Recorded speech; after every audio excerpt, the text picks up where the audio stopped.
Radio Classique, l'invité de l'économie.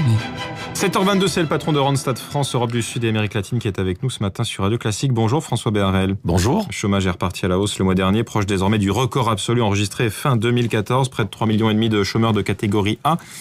L'heure n'est donc pas, y compris à vos yeux, à l'inversion de la courbe ? Non, pas du tout. C'est même janvier qui était presque un peu étonnant, avec ce plus 0,5. On le sait, tout le monde parle du PIB et de la nécessité d'être autour de croissance du PIB autour de 1,5%. On annonçait 0,4 l'année dernière. Le budget de l'État a été fait sur 1%. On annonce une petite amélioration autour de 1,1. De toute façon, fallait pas s'attendre à des miracles. C'est évident. On note une sortie des listings de Pôle emploi pour reprise d'activité à un niveau historiquement bas. Ça veut dire quoi, ça, ce chiffre ?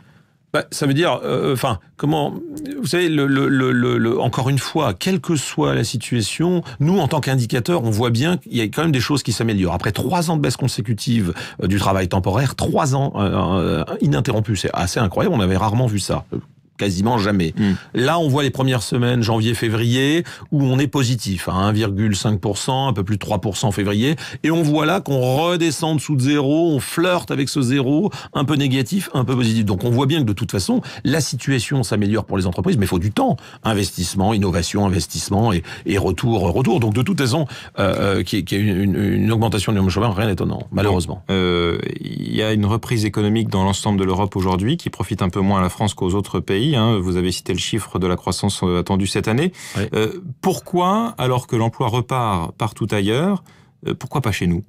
Alors, regardons dans le cadre de mes responsabilités internationales, je prends l'Europe du Sud, par exemple l'Espagne ou le Portugal, qui étaient très en deçà de nous il y a quelques années, au pire de la crise. On a un amortisseur social en France qui nous permet de descendre moins vite, mais on sait qu'on redémarre toujours également moins vite. Pour autant, le train de réforme, qui a été quand même incroyablement courageux dans ces pays, fait qu'aujourd'hui, ils annoncent des PIB, des estimations de PIB pour 2015 de 2%. Donc, eux sont largement au-dessus des 1,5.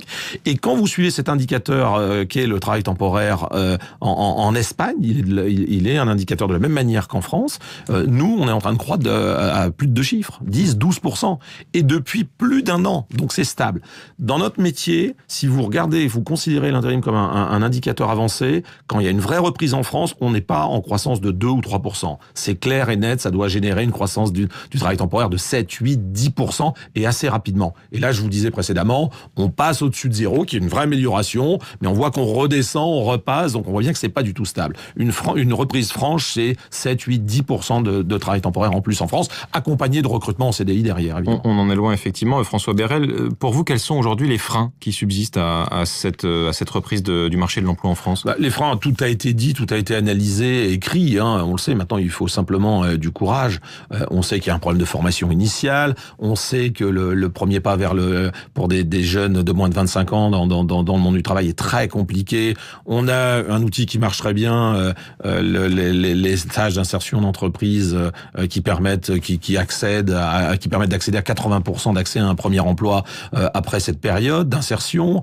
On sait que le dialogue social est compliqué. On sait qu'en période de crise, pour les entreprises, on doit passer par des accords pour faire en sorte de changer un peu la durée de travail. On sait que c'est d'une complexité. Même si on a fait des lois pour modifier ça, on voit bien que ça n'a finalement pas amélioré vraiment la situation. Il y a eu 2 cas intéressants chez Renault et chez PSA, les accords de compétitivité qui permettent aujourd'hui à Renault, par exemple, de réembaucher 1000 CDI cette année. Bravo à Renault et bravo à PSA, mais enfin, là, on parle de 2 fleurons français.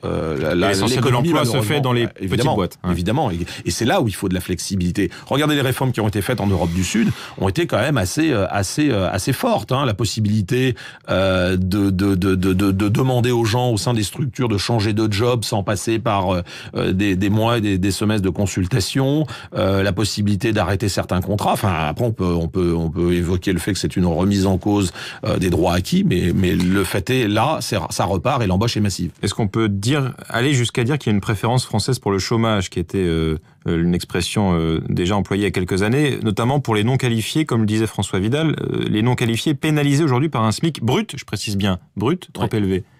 Ouais, alors je sais pas s'il y a une préférence pour le chômage, mais je pense que y a plein de gens compétents et en fait tout a été dit. Je pense qu'en France, on a une préférence pour le manque de courage plutôt, parce qu'on sait ce qu'il faut faire. Après, préférence politique pour le chômage, hein, c'était le sens de ma question. Bah oui, certainement. C'est-à-dire, encore une fois, on préfère l'idée de pouvoir plonger un peu moins fort en cas de crise, mais la conséquence, on la connaît, c'est on redémarre pas derrière. Donc oui, on peut dire qu'il y a une forme de préférence pour le chômage. Et sur le niveau du SMIC, qui fait débat mais qui n'est pas attaqué par le gouvernement, il y a un problème ? Bah, le SMIC, ouais, alors le SMIC jeune, alors c'est compliqué cette histoire de SMIC parce que j'ai l'impression que c'est très clivant et c'est un marqueur idéologique fort, c'est de dire un sous-emploi, une deuxième forme de sous-salariat, etc. En tout cas, ce que l'on note, c'est que les jeunes de moins de 25 ans qui arrivent sur le marché du travail mais qui passent par de l'insertion, comme par hasard, on arrive à leur trouver un job, à 80% d'entre eux arrivent à trouver un job après ces périodes-là. Donc, et là, il n'y a pas de problème de SMIC jeune. Donc, je suis pas sûr que le SMIC jeune soit que ça. Ou alors, il y a un problème de SMIC. L'entrée sur le marché mais c'est le brut qui est trop élevé, c'est pas le net. Oui, je dis pas qu'il faut baisser le net des gens, il faut baisser le brut. Et pour baisser le brut des gens, il faut réduire les frais de l'État, réduire ses frais de structure et pour baisser durablement les charges sociales. Merci François Béharel, président de Randstad France, Europe du Sud et Amérique latine, invité de l'économie ce matin de Radio Classique.